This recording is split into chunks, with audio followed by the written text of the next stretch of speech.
Bonjour à tous et bienvenue sur le plateau de Bonjour chez vous. Aujourd'hui, nous allons voir si notre caractère peut vraiment changer. Enfin, j'espère pour vous en tout cas. Waouh. Bonjour Evelyne. J'ai très bonne humeur aujourd'hui. Je pense que mon caractère a besoin d'être transformé. Aujourd'hui, nous allons voir si c'est possible que notre caractère change ou est-ce qu'on dit « je suis né comme ça, prenez-moi tel que je suis, je ne changerai pas ». Non, je pense qu'on peut changer, on doit changer dans certains cas et on va en parler aujourd'hui, on va voir comment on peut modifier ce caractère qui, parfois, est un boulet en fait qu'on traîne. Hein. Pour certains, c'est lourd, un caractère difficile, pas juste pour ceux qui les entourent, mais pour eux-mêmes des fois. Donc, on va vous aider, si c'est votre cas à la maison, pour pouvoir modifier ce caractère, parce que oui, ce caractère peut changer. Et Frank, tu vas répondre à une question aujourd'hui dans la rubrique « Pasteur, j'ai une question ». Oui, c'est la question de David du Canada. Comment puis-je savoir si j'ai une sainte colère ou une colère charnelle? Ah, ça, c'est une question que j'ai déjà vue dans certains commentaires d'émissions, donc je pense qu'il y en a plusieurs qui se la posent. On va y répondre. Ben oui, t'as pas le choix. T'es ici, t'es obligé. C'est bon.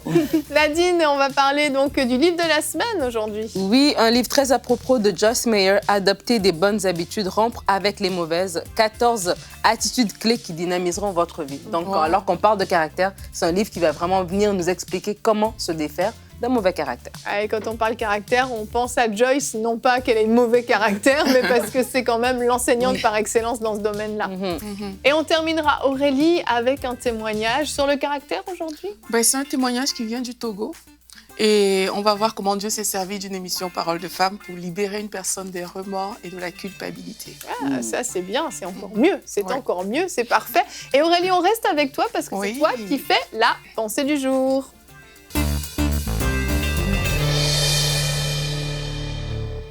Aujourd'hui, dans cette émission, on parle de caractère et le titre de ma pensée, c'est « Être parfait, c'est épuisant ».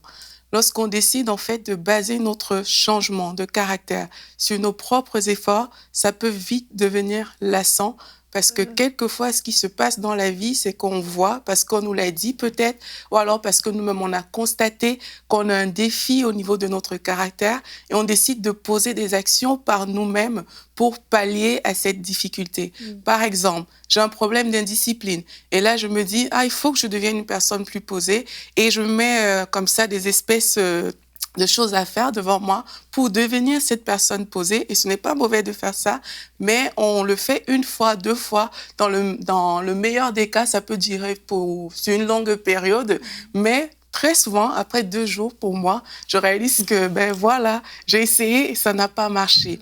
Et quelquefois, quand ça ne marche pas, on se dit, mais c'est comme ça que je suis, les gens n'ont qu'à m'aimer tel que je suis, ça fait partie de mon caractère, c'est ma personnalité, c'est comme ça. Mais non, avoir un mauvais caractère, ça ne fait pas partie de la personnalité, c'est pas un type de personnalité. La Bible nous dit que nous avons été créés à l'image et selon la ressemblance de Dieu. Et tant que nous sommes sur cette terre, il va falloir manifester Christ en fait dans tous les domaines de notre vie, y compris dans notre caractère. Nous sommes appelés à nous bonifier, nous sommes appelés à avoir un caractère excellent, à progresser dans ce caractère, tout simplement parce que sur la terre, Jésus lui-même a eu un caractère excellent. Vous l'aurez compris, changer, c'est possible parce qu'on décide d'être transformé, renouvelé pour ressembler à Jésus-Christ, mais ça ne se fera pas par notre propre force. Alors vous me demandez comment cela se fera-t-il puisque j'essaie et que je n'y arrive pas. Alors la première chose que je vous invite à faire, c'est d'accepter le fait qu'à la croix, Jésus a porté pour ce mauvais caractère. Il a été crucifié, la Bible nous dit que Jésus a été crucifié pour nos péchés, pour nos fautes. Il a été crucifié, ce caractère en fait a aussi été crucifié à la croix et nous avons été sanctifiés. Donc tant qu'on ne saisit pas cette promesse, on va vouloir toujours se battre pour essayer de faire les choses de nous-mêmes. Mais si on admet déjà de prime abord dans nos vies que à la croix Jésus a porté pour nos manquements, il a porté pour ses mauvais caractères, et si on applique notre foi en fait sur ce que Jésus a fait, mais on va voir que c'est comme ça que les choses vont commencer à changer. La perception de nos habitudes, de la façon dont on se comporte, ça va commencer à changer. Et lorsqu'on réalise ce fait, donc ce que Jésus a accompli à la croix, maintenant il faut qu'on puisse mettre Jésus comme la priorité de notre vie. Parce que c'est pas par notre seule volonté que les choses vont se faire en fait. Notre volonté, oui, elle doit intervenir parce que changer, c'est une décision qui vient du cœur, mais on doit reconnaître Jésus comme notre source en fait. La Bible dit dans Ésaïe 12 au verset 3, « Vous puiserez de l'eau avec joie aux sources du salut ». Il faut être capable de dire, Seigneur, tu es ma source. Tu es la source de ce changement. Tu es la source de ma bonté. Je viens puiser à tes eaux ma douceur. Je viens puiser à tes eaux ma joie, l'amour, la patience. Toutes ces choses dont on a besoin pour bonifier notre caractère, on peut le puiser directement auprès de notre Seigneur. Bien sûr, il va falloir qu'on applique aussi la tolérance zéro au niveau de toutes les actions qu'on a l'habitude de poser qui ne glorifient pas le Seigneur. Et on doit nous-mêmes se donner les moyens en méditant la parole, en recherchant la face de Dieu. Et en faisant toutes ces choses, on va voir qu'il y a du bon qui sort à l'intérieur de nous. On va voir que notre caractère se bonifie. On va voir que les choses changent. Et puis, on constatera tout simplement que ce n'est pas le prix de notre force, mais c'est le fruit du Saint-Esprit en nous qui agit parce qu'on a décidé de mettre Jésus en priorité. Amen, amen. Merci Aurélie. La personnalité, on sait, on l'a dès la naissance, on a grandi avec, ça fait partie de nous, mais le caractère est modelé par notre éducation, par les choses qu'on a vécues, parfois même des traumatismes, différentes choses qui viennent modeler notre caractère et nous rendre peut-être plus ou moins doux, plus ou moins gentils, compréhensifs, compatissants, etc., etc. Et on sait que à la nouvelle naissance, notre caractère ne vit pas de modification ou très peu pour certaines choses, parce que peut-être on va pouvoir pardonner plus facilement, aimer plus facilement, mais on a besoin de vivre une transformation qui va se faire souvent dans le temps, en fait. Et moi, j'aimerais bien que tu nais de nouveau et là, hop, t'es devenue la meilleure personne du monde. Il y a des choses qui changent, oui, mais on doit absolument être conscient des choses qu'on a améliorées en nous pour pouvoir être de plus en plus semblable à Christ. En tant que chrétien, on doit refléter Christ. Et il faut dire ce qui est. Parfois, par notre attitude extérieure, on ne reflète pas Christ, malheureusement. Notre verset du jour aujourd'hui est dans Éphésiens 5:8. « Car si toutefois vous étiez ténèbres, maintenant vous êtes lumière dans le Seigneur. Conduisez-vous comme des enfants de lumière. » Et des enfants de lumière, ça doit avoir un bon caractère et c'est pas toujours évident à mettre en place. N'est-ce pas, Annabelle? Pourquoi n'est-ce pas? Je pense que tu as quelque chose à dire à ce sujet-là. Non pas lié à ton caractère. Longtemps que tu me connais. Non pas lié à ton caractère, Annabelle. Et quand on parle de changer de caractère, quelquefois on peut vraiment mettre l'emphase sur nous, tout ce qu'on peut faire. Et c'est vrai qu'on a vraiment notre part à jouer. On ne peut pas juste se dire, ok, je change de caractère et fais tout, Seigneur. Mais il y a quand même aussi vraiment une partie surnaturelle, une partie de foi où on doit mettre notre confiance dans la parole de Dieu. La parole de Dieu dit d'elle-même qu'elle est vivante. Et je crois que lorsqu'on mange la parole, lorsqu'on se nourrit de la parole, elle va produire un fruit. Et un des fruits qu'elle produit, c'est le renouvellement de l'intelligence. Donc, il y a des façons de penser qui vont changer, des façons de penser qui vont tomber aussi. Et quelquefois, on a des défauts, on a des faiblesses de caractère qui se trouvent dans nos façons de penser. Et j'aime beaucoup ce verset dans 2 Corinthiens 3:18. « Nous tous qui, le visage découvert, contemplons comme dans un miroir la gloire du Seigneur, nous sommes transformés en la même image de gloire en gloire, comme par le Seigneur l'Esprit. » Et ça aussi, c'est extrêmement puissant. Ça veut dire que lorsque je passe du temps dans la présence de Dieu, je passe du temps avec lui à le regarder, à voir comment lui il est, comment il parle, comment il agit, à écouter ce qu'il a à me dire. Mais en fait, naturellement, je suis transformée. Sa présence et sa parole me transforment par le renouvellement de l'intelligence, mais aussi tout simplement parce que sa présence est puissante et active. Elle fait un travail en moi, un travail qui va être intérieur et qui va se manifester vers l'extérieur. Donc oui, après, il y a des actions à poser, mais si on ne passe pas par cette première étape, tout simplement de la communion avec Dieu, on risque d'être beaucoup dans une espèce de performance et d'essai et finalement être déçu. Là, ce travail, cette décision, elle est peut-être quelquefois plus lente. En tout cas, il y a vraiment plus un processus, mais c'est vraiment de l'intérieur. On n'est pas en train de changer des choses à l'extérieur. Et à l'intérieur, il y a un changement profond qui s'opère. et qui va se manifester vers l'extérieur. Et qui va durer dans le temps aussi. Oui, voilà. Fait que c'est un Parce qu'il n'y a plus de processus, racines, c'est il n'y a ça. plus rien. Donc. Parce que quand on est dans les efforts, comme tu disais Aurélie dans ta pensée, c'est épuisant finalement. Et puis quand on est épuisé, on finit par se relâcher. Alors que ce changement en profondeur amène un changement durable. Et ça, c'est ce qu'on veut finalement. Et il y a cette expression qui dit chasse le naturel et revient au galop. Ouais. Et je crois qu'il y a des personnes qui ont mauvais caractère et qui se sont dit ils sont devenus défaitistes par rapport à tout ça parce que justement ils ont voulu faire par leur propre effort et le chasse le naturel, il revient au galop. Et il y a cette culpabilité en fait que les gens qui ont mauvais caractère peuvent porter en se disant voilà, je suis toujours comme ça et puis bon, ça va jamais changer. Mais c'est Christ qui doit vivre en nous. L'apôtre Paul qui dit c'est plus moi qui vis, c'est Christ qui vit en moi. Et le caractère qu'on cherche est celui de Christ. Et donc quand on sait qu'en fait c'est pas mon naturel que je suis en train de chasser, c'est Christ que je suis en train d'amener dans ma vie. Alors que plus que Christ me remplit, plus que voilà, il prend toute la place en fait. Et ça s'applique que pour les personnes qui ont mauvais caractère entre guillemets et les personnes qui aussi ont un caractère peut-être plus c'est plus enfoui. Ils ont des défauts, mais c'est plus caché parce que d'apparence, ils sont pas colériques, d'apparence, ils sont pas extravertis. Donc, ils ont aussi un mauvais caractère, mais c'est peut-être que c'est caché. Ils ont peut-être du mal à pardonner, ils sont plus durs dans leurs décisions, etc. Mais toutes ces personnes, que ce soit dans l'extraverti ou dans l'introverti, l'idée n'est pas de chasser notre naturel, mais l'idée est d'inviter Jésus. Et plus qu'on invite Christ dans notre vie, et comme Annabelle l'a dit, plus qu'il y a cette transformation, plus qu'il prend toute la place en nous, évidemment, va pouvoir manifester en fait son caractère à lui et son caractère, c'est le meilleur gars. Amen. Et la prière est importante aussi. Effectivement, en fait, déjà, il faut réaliser que ce n'est pas plus fort que nous.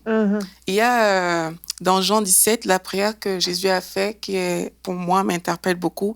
Il dit, je leur ai donné la gloire que tu m'as donnée afin qu'ils soient un comme nous sommes un. Il y a une notion d'unité, parfois qu'on oublie qu'on a avec Jésus-Christ, qui fait qu'on laisse passer certaines choses. Mais dans la prière, dans le temps de prière, on s'unit à Christ. Et quand on s'unit à Jésus, en fait, on devient un avec lui. Et quand on est un avec le Seigneur Jésus, mais c'est son caractère qui prend le dessus. Même si on ne le sait pas, il déteint sur nous, en fait. Il y a plusieurs choses, moi, qui ont quitté ma vie, même pas parce que j'ai forcément travaillé dessus, juste parce que je suis restée dans la présence de Dieu. Et puis, on constate à un moment, mais tiens, je fais plus cette chose m'a quitté. C'est peut-être la colère pour certains. Tu es plus colérique d'un coup, mais tu n'as même pas fait un effort spécial par rapport à ça. Il y a des choses pour lesquelles, lui, il va falloir travailler, mais se rappeler de l'unité qu'on a avec le Seigneur Jésus et vraiment s'unir à lui dans les temps de prière, mais ça fait la différence. Vraiment, il déteint sur nous. Et vous réalisez, le Seigneur en toi en lui, il prend ton mauvais et ce qui rentre en toi, c'est le bon de Dieu. Ton cœur commence à changer. L'amour, la façon dont tu regardes les personnes commence à changer. Et lorsque tu changes comme ça, ton amour grandit. Mais là où tu avais cette tendance à être peut-être colérique, là où tu avais cette tendance à manquer de bonté, de patience, c'est des choses aussi que le Seigneur travaille juste parce que tu as passé du temps dans sa présence, juste parce que tu as prié pour t'unir à lui, conformément à cette parole, à cette prière que Jésus lui-même il a faite dans Jean 17. C'est rassurant quand même de savoir qu'on peut changer. Je trouve que c'est rassurant. Puis on voit que c'est pas si difficile que ça. Non. Et puis, en fait, ce qui a été dit, il n'y a pas grand-chose à être ajouté. Parce que les gens veulent une grande révélation, mais il n'y en a pas. Où est-ce que Dieu est dans notre corps? Où est-ce que Dieu réside?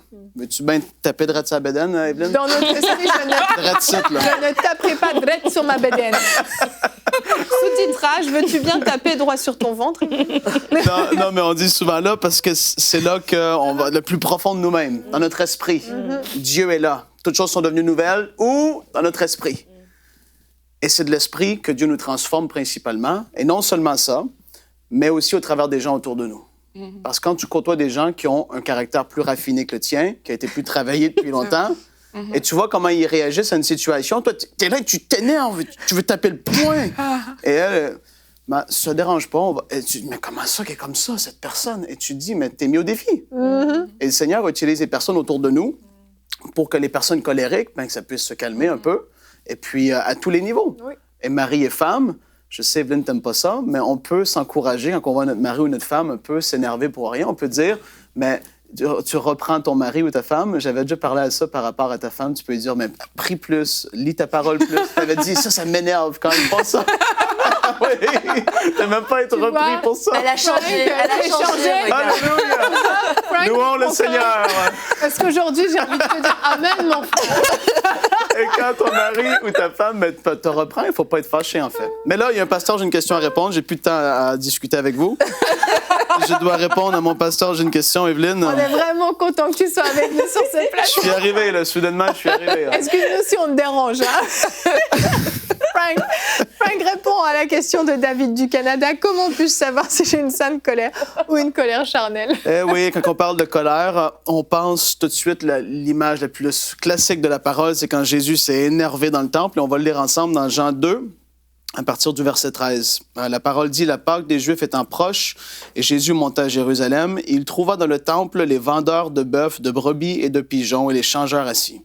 Ayant fait un fouet avec des cordes, il les chassa tous du temple, ainsi que les brebis et les bœufs, et il dispersa la monnaie des changeurs et renversa les tables. Et il dit aux vendeurs de pigeons, ôtez cela d'ici, ne faites pas de la maison de mon père une maison de trafic. Et ça, on voit Jésus qui s'énerve, et c'est pas arrivé forcément si souvent. Et ici, on parle, c'est quoi la différence? Comment puis-je savoir si j'ai une sainte colère ou une colère charnelle? Et en fait, la sainte colère va naître principalement d'une injustice grave ou à cause du péché qui est commis, pas forcément dans ta propre vie, mais tu vois une situation de péché qui est là et ça va produire en toi une sainte colère parce que tu vas vouloir que la chose change pour le mieux. Et en fait, quand tu regardes, mettons quelqu'un est malade, tu peux soudainement, en train de prier, tu dis, mais comment ça, je m'énerve? Et tu t'énerves après la maladie qui est là. Tu as une sainte colère qui monte. Tandis que, en fait, tout ce qui touche à la malédiction, je dirais même. Tu peux avoir une sainte colère par rapport à tout ce qui pourrait venir frapper ta maison, frapper les gens autour de toi. Ton couple, peu importe. Tu dis, mais soudainement, tu pries et là, tu t'énerves comme jamais auparavant et tu dis, mais qu'est-ce qui se passe? Tu as eu une sainte colère qui est montée à l'intérieur de toi. La colère charnelle va en fait être beaucoup plus rancunière. Elle va être causée par l'impatience, par la fatigue, par toutes sortes de choses qui sont charnelles. Et en gros, elle va produire un fruit qui est mauvais. La colère qui est sainte va produire un bon fruit. Amen. Et voilà, ça règle tout, en fait. La question, c'est ça. Comment est-ce que je peux savoir si j'ai une sainte colère? Ta sainte colère va produire un bon fruit.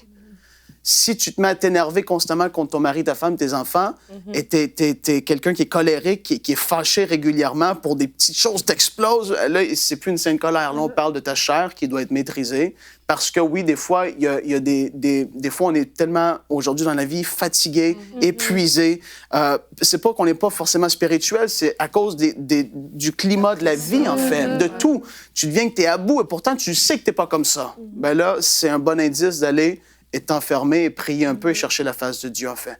Mais la sainte colère va produire un bon fruit, et je vais le dire comme ça, dans les standards de Dieu.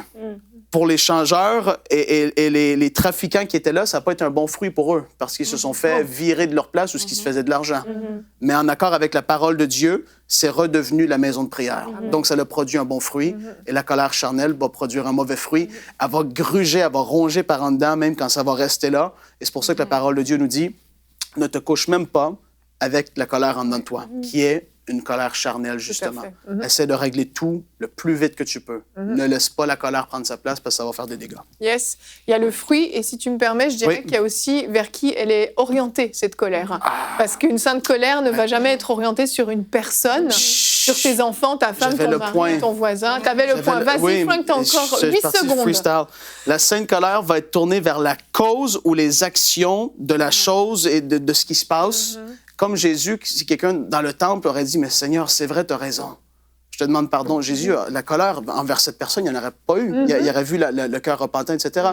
Mais c'est qu'est-ce qui se faisait, en fait. C'est ce qui a produit ça. Et la sainte colère va être produite, comme j'ai dit, face à la maladie en soi. Ce n'est pas la personne, c'est la chose qui est là, qui n'a pas d'affaire à être là, et etc. Vas-y. Tu as bien fait. Bravo, Evelyne. Tu as bien fait de me reprendre. Merci beaucoup. Continuez à animer cette émission. Nous allons passer maintenant à la rubrique Culture et médias avec Nadine. Découvrez le livre de la semaine.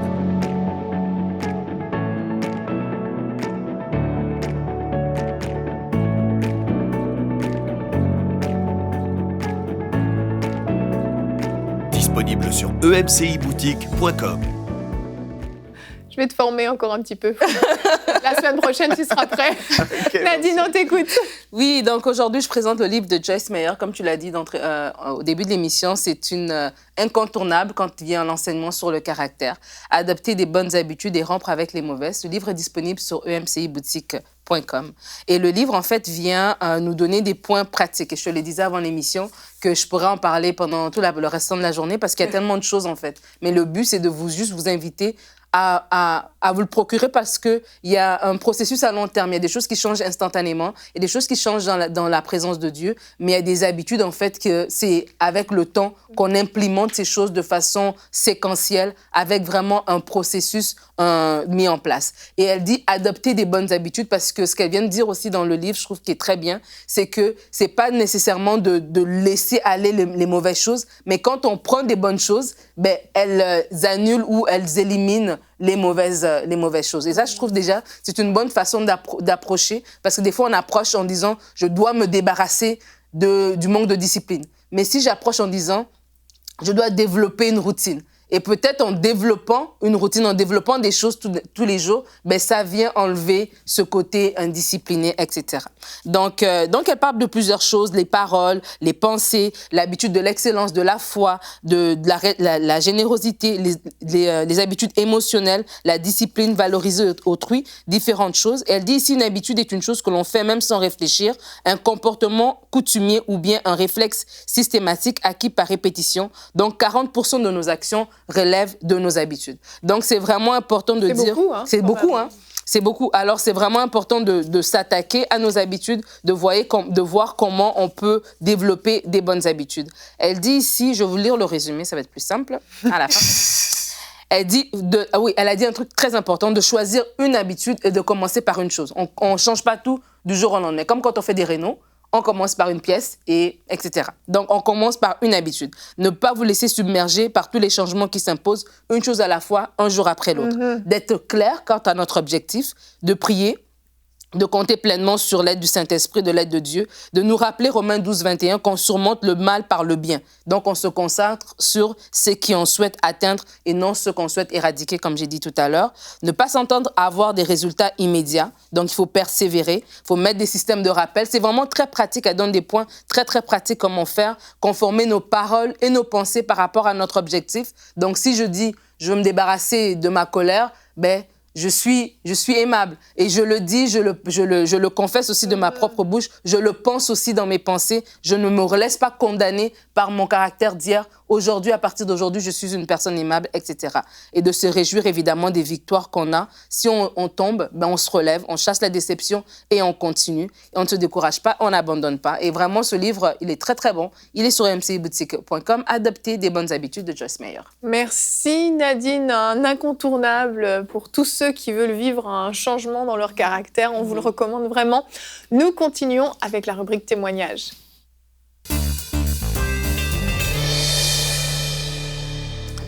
Oui, aujourd'hui, on a le témoignage de Nadège du Togo. Et elle nous explique qu'elle traversait une mauvaise passe parce qu'elle avait eu à prendre des mauvais choix dans sa vie. En fait, pour elle, elle était en train de vivre tout simplement les conséquences de ses choix. Elle est restée 2 ans dans la culpabilité, dans le remords. Elle ne précise pas les choix qu'elle a pris, mais ça a l'air d'être des choses importantes parce que 2 ans dans le remords. Et elle dit, je passais parfois des jours et des nuits à pleurer. Il m'arrivait de m'enfermer presque 2 ou 3 jours sans sortir de ma chambre. Je passais mon temps à ressasser le passé en me demandant ce que je serais si j'avais fait si j'avais choisi de faire autre chose. Donc c'est ça en fait, c'est que elle ressassait dans sa tête tout le temps ce passé qui n'était pas bon. Et un jour, elle a regardé une série Paroles de femmes qu'on a fait. C'était faire le ménage du passé. Et là, elle a reçu en fait le message et dit que quand on parlait, c'est comme si on s'agressait directement à elle. C'était vraiment une émission pour elle et c'était clair vraiment dans sa tête que ça me concerne. Et elle dit que pendant l'émission, elle a été libérée instantanément de ses erreurs du passé. Wow. Donc, tous les remords qu'elle avait vraiment ont disparu alors qu'elle a regardé cette émission et même elle a reçu une autre vision pour son futur. Donc là où les remords ont fait place vraiment aux choses merveilleuses que le Seigneur a prévues pour elle en fait. Et aujourd'hui, elle nous écrit en disant « Je suis reconnaissante à Dieu pour ses œuvres et je suis là aujourd'hui pour témoigner du poids qu'il m'a ôté. Grâce à vos émissions, ma vie de prière a changé, ma communion avec lui est plus effective et je me sens plus proche de lui. » Alléluia. C'est vraiment super. C'est elle qui le dit. Elle se sent plus proche de Dieu. Et on voit comme ça au travers de son témoignage qu'il y a des choses peut-être qu'on porte encore. On porte peut-être la culpabilité, le remords du fait que le caractère qu'on essaie d'avoir, ben on n'arrive tout simplement pas à l'avoir. Et ça nous tire comme ça nous traîne, mais c'est possible de faire le ménage. Et c'est possible de faire le ménage avec Dieu et de délaisser cette culpabilité, délaisser ces choses parce que le Seigneur a tout simplement prévu de nous amener plus loin. Et c'est ce que plusieurs personnes vont vivre alors qu'elles prennent le choix d'aller dans la présence de Dieu pour voir leur caractère être changé. Yes, amen. Un très beau témoignage. C'est formidable de voir comment certaines personnes peuvent transporter des fardeaux avec elles et dans la présence de Dieu, en un claquement de doigts, ça peut être transformé. C'est merveilleux. Si vous avez des témoignages, vous pouvez aller sur la page emcitv.com/témoignages et vous pouvez nous remplir le formulaire pour nous partager votre histoire en lien avec les émissions de MCI TV, ce que ça a produit dans votre vie. Et peut-être qu'Aurélie, un lundi matin, racontera votre témoignage. En tout cas, je veux vous encourager à la maison à persévérer par rapport à votre caractère. Peut-être il y a des choses, vous savez que vous devez changer. Peut-être il y a des choses que vous ignorez. Vous pouvez vraiment demander au Seigneur, révèle-moi les choses que tu veux encore transformer en moi parce que je veux te ressembler de plus en plus et on sait qu'on doit aller de gloire en gloire. Et quoi qu'il s'agisse, Dieu peut vous transformer, Dieu peut vous aider pour autant que vous le vouliez, pour autant que vous soyez déterminé à changer, prêt à prendre les bonnes décisions. Vous pouvez vraiment vivre un changement dans votre caractère. On va se retrouver demain. Notre thème sera « La crainte de Dieu pousse à la sanctification ». Ça aussi, c'est quelque chose qu'on peut changer dans notre vie, qui n'a pas toujours attrait à notre caractère, mais parfois à nos actions aussi. Et Frank, demain, tu vas faire une rubrique flashback. Oui, tu veux nous dire un mot? Non, je vais en parler. Il parlera demain. Le grand réveil d'Hawaï. C'est Frank qui nous en parle demain. Allez, merci de nous avoir suivis et bonjour chez vous.